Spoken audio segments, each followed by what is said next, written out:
Bonjour, c'est Patricia. Le but ici est de créer un modèle de document qui respecte les normes de présentation de votre entreprise, mais qui va également intégrer la macro, découpe PDF et découpe doc que nous avons vu dans la vidéo amélioration, vidéo qui est très récente. Vous pouvez partir d'un document vierge, mais vous pouvez aussi partir d'un document existant. Donc par exemple, moi j'en ai préparé un, je vais l'ouvrir, donc je double-clique dessus. Dedans, ce document, vous mettez toutes vos tabulations. Alors je parle surtout pour le publipostage, la découpe en vue d'un publipostage. Donc ça veut dire qu'il y a des champs de fusion, évidemment. Donc j'ai préparé la lettre avec, comme vous voyez, le petit affiché masqué, les paragraphes ici, les champs de fusion, les tabulations. Si je me mets ici, j'ai bien une tabulation à 10 qui sera reprise également pour la signature. J'ai préparé ces lignes. Après, j'en ai peut-être mis de trop, je n'ai peut-être qu'une ligne d'adresse, mais ça n'est pas grave, mieux vaut supprimer une ligne que de devoir en rajouter une. Ici, j'ai mis nos références, vos références, vous n'avez plus qu'à écrire l'objet. J'ai aussi mis une petite tabulation pour que tout soit bien aligné. Et j'ai mis introduction, paragraphe supplémentaire, autre paragraphe, formule de politesse, nom, prénom. Vous auriez même pu mettre un pied de page de manière à finaliser avec l'adresse de votre société, etc. Quand votre lettre est prête, eh bien maintenant, il va falloir déjà introduire dedans la macro, comme on l'a vu dans la vidéo amélioration, et mettre ces macros sur des petits icônes. Donc on commence par ça. Donc développeur, on vérifie la sécurité des macros, c'est bon. On va sur Visual Basic, on importe les fichiers macros que l'on avait enregistrés précédemment. Voilà, le doc. Et importer un fichier découpe PDF. Voilà, j'ai donc bien le module avec les deux macros qui sont intégrés. Je peux fermer, je vais de nouveau aller dans autre commande, je vais me mettre ici après le séparateur, je vais aller chercher les macros et je vais les ajouter toutes les deux. Je vais mettre un icône de manière à les repérer facilement sur ma barre d'outils. Et puis, toujours mon petit sourire parce que c'est du PDF et que c'est celle que j'utilise le plus. Je valide par OK et maintenant j'ai bien mes deux macros. Ah, petite chose, on retourne sur VB et on va vérifier tout de suite que l'on a bien on utilisera bien le champ 1, donc la colonne A, pour mettre la concaténation. Et ici, notre dossier pièce jointe qui sera toujours sur notre bureau et qu'on appelle PJ, toujours avec son anti-slash. Voilà, vous faites ça dans découpe PDF et dans découpe doc, comme on a vu sur la vidéo amélioration. Maintenant, le but, c'est d'enregistrer ce document en modèle de manière à pouvoir s'en servir sans devoir réintégrer systématiquement les macros à chaque fois que l'on fait un nouveau courrier. Deux choses. 2013 et 2016, vous allez voir, il y a un dossier spécifique dans Document qui contient les macros personnalisés. Donc, vous allez faire Fichier, Enregistrer sous.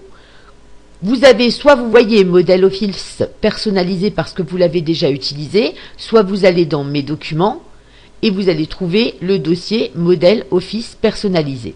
À l'intérieur, vous allez pouvoir mettre Angel Lights et je vais marquer Découpe PDF et doc. Comme ça, je sais à quoi correspond mon document. Bien entendu, je vais changer le type et cette fois-ci, je vais bien prendre Word, modèle Word, prenant en charge les macros. Parce que je veux que mes macros soient dedans, que j'ai les petits icônes qui soient conservés et à la rigueur, vraiment, c'est si le champ de concaténation a été changé, eh bien, vous n'aurez que ça à modifier dans la macro. Et là, vous allez faire enregistrer.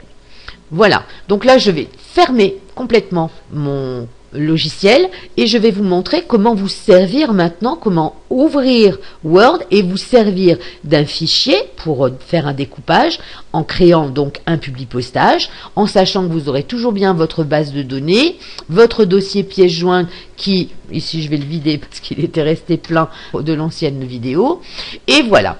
Donc je vais ouvrir Word.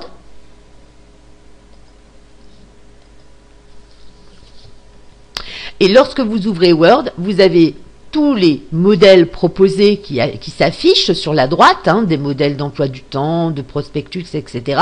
Vous voyez courrier Angel Lights ici, et vous avez personnel.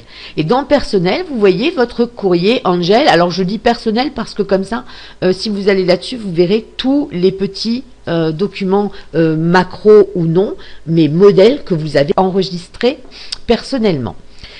Je clique dessus. Donc mon document arrive, c'est bien un document qui arrive, il n'a plus de titre, hein, il n'est plus en .m, il est bien en document normal. Donc là, je peux aller sur Publipostage, de sélection des destinataires, utiliser une liste existante, donc je recommence à aller chercher sur mon bureau ma base de données adresse, je vais prendre par exemple les convocations stagiaires. Ensuite, je vais dans... Vous voyez que là, vous avez bien la modification des destinataires, ici.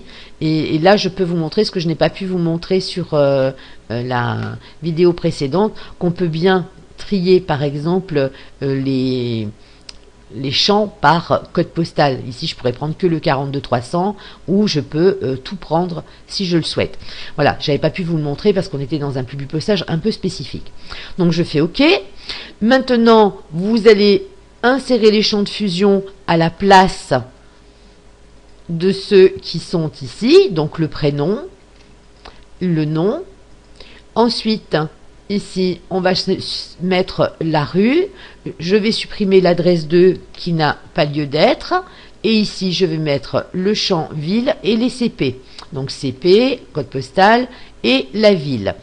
Je supprime le champ pays qui n'a pas d'importance, mais bon, on peut prévoir à l'avance.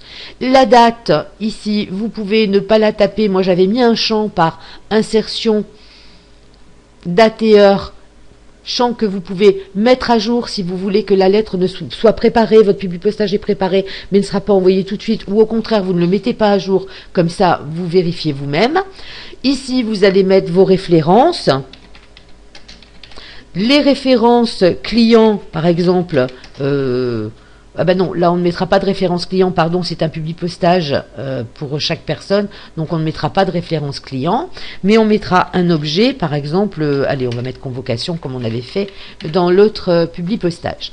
Ici, vous allez mettre le texte, le corps de texte de votre lettre. Alors, je ne vais pas faire en entier, ça prendrait trop de temps.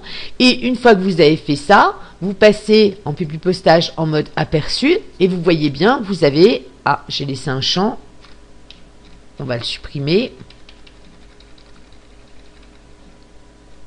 Voilà. Hop. Et on a bien nos 7 stagiaires.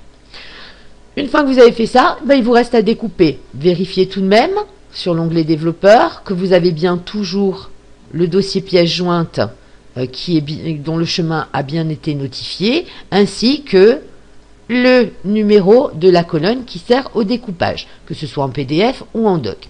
Il ne vous reste plus qu'à cliquer sur votre petit découpage, petite icône de macro découpage, et d'aller voir votre dossier pièce jointe qui bien entendu est resté sur votre bureau. Et voilà, et vous avez bien votre découpage au nom de l'adresse mail, parce que dans celui-ci, j'avais mis justement pour l'envoyer ensuite par Publipostage, j'avais bien mis ici sur convocation stagiaire le mot convocation, le prénom et le nom de la stagiaire, ainsi que son adresse mail.